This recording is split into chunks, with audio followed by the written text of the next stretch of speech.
ये सवाल उठा भी कोर्ट में कि किसी ने एफआईआर क्यों नहीं कराई। पहला एफआईआर जो है पुलिस के सुगो मोटो क्यों था। सॉलिसिटर जनरल ने यह भी बोला कि एक ऐसा सिर्फ नॉर्मल रेप और सेक्सुअल का मामला नहीं है जो the accused behaved like a animal. CGI का एक खुद का अपना ऑब्जर्वेशन भी था और ऑब्जेक्शन भी था। उन्होंने सबसे पहले बोला कि ये जो हर तरफ सर्कुलेट हो रहे हैं इसको जल्द से जल्द रोका जाए। जो लेडी रेसिडेंट डॉक्टर्स थी उनको थ्रेटन किया गया और उस समय में जो स्टेट सिक्योरिटी थी वो कुछ भी नहीं कर पाई।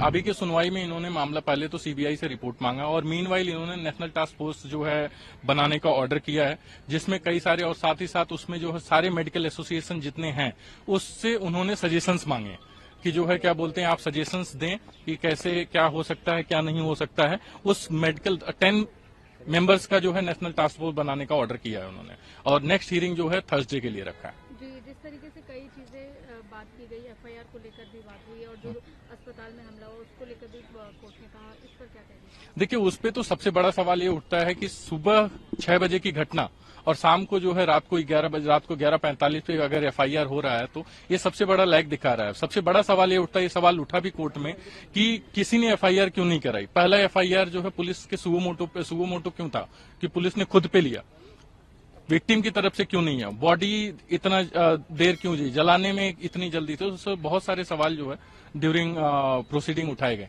जी, कपिल सिब्बल भी थे जो कि जी वो वेस्ट ऑफ बंगाल को रिप्रेजेंट कर रहे हैं। तो उन्होंने भी कई सवाल उठाए, इस पर क्या कहेंगे? देखिए उसमें तो क्या है कि अब मैटर उसपे सॉलिसिटर जनरल ने भी ऑब्जेक्शन लिया, उन्होंने अपना व्यू रखा जो है कि ये काफी ही जो है हीनियस मामला है एंड सॉलिसिटर जनरल ने ये भी बोला कि एक ऐसा सिर्फ नॉर्मल रेप और सेक्सुअल का मामला नहीं है जो the accused behaved like a animal.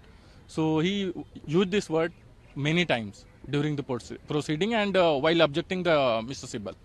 अभी आप वेट करेंगे अगली hearing? It is on Thursday, and meanwhile CBI will file the status report, and they have also directed, which let me clarify, they have also directed all the media persons, social media person, not to run the name and pictures and any video of the victims. जी, ये वो plea भी file की गई थी इसको लेकर, उसकी पहचान जो सोशल मीडिया पर जी। उसको लेकर सुप्रीम कोर्ट जी जी क्या क्या निर्देश दिया? जी इस पे तो देखिए क्या है कि इस पे सोशल मीडिया और जितने भी मीडिया है उनको क्लियर कट ये जैसे ही सीजीआई ने आया तो सीजीआई का एक खुद का अपना ऑब्जर्वेशन भी था और ऑब्जेक्शन भी था। उन्होंने सबसे पहले बोला कि ये जो हर तरफ सर्कुलेट हो रहे हैं इसको जल्द से जल्द रोका जाए। सो इस पे हर किसी की सहमति बनी, मतलब वेदर इट मिस्टर सिब्बल और मिस्टर सॉलिसिटर जनरल, सो सारे इस चीज पे एग्री किए हैं। सुप्रीम कोर्ट ने सबसे पहले तो नेशनल टास्क फोर्स कॉन्स्टिट्यूट किया क्योंकि उन्होंने बहुत ही क्लैरिटी से बोला ये पूरे देश का इशू है, ये बहुत ही इम्पोर्टेंट इशू है और डॉक्टर्स के सेफ्टी और सिक्योरिटी का इशू है। तो इसीलिए उन्होंने एक नेशनल टास्क फोर्स कॉन्स्टिट्यूट किया जिसको कि सुप्रीम कोर्ट को रिपोर्ट देनी है, वो सबसे बड़ी बात है और 2 महीने में फाइनल रिपोर्ट उनको देनी है। उसके अलावा सीबीआई का भी रिपोर्ट सुप्रीम कोर्ट ने मांगा। तीसरा कि सुप्रीम कोर्ट ने डॉक्टर्स से रिक्वेस्ट किया कि आप वापस काम पे जाएं। उसके बाद हमने पॉइंट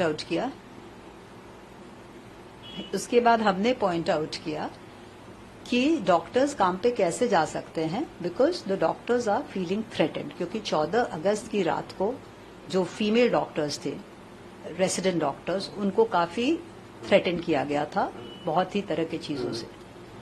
सुप्रीम कोर्ट ने उसको बहुत ही सीरियसली लेते हुए ही कोर्ट बहुत ही परेशान हुई इस बात को सुन करके और सुप्रीम कोर्ट ने इमीडिएटली ऑर्डर किया कि central forces will protect that hospital, क्योंकि सुप्रीम कोर्ट ने कहा कि अगर वो सिक्योर नहीं फील करेंगे तो वो काम पे कैसे आएंगे। तो सुप्रीम कोर्ट ने उनको प्रोवाइड करने बोला security to the doctors in the hospital and doctor. News nation अब व्हाट्सएप पर खबरों के ताजा अपडेट के लिए न्यूज नेशन के इस क्यूआर कोड को स्कैन करें।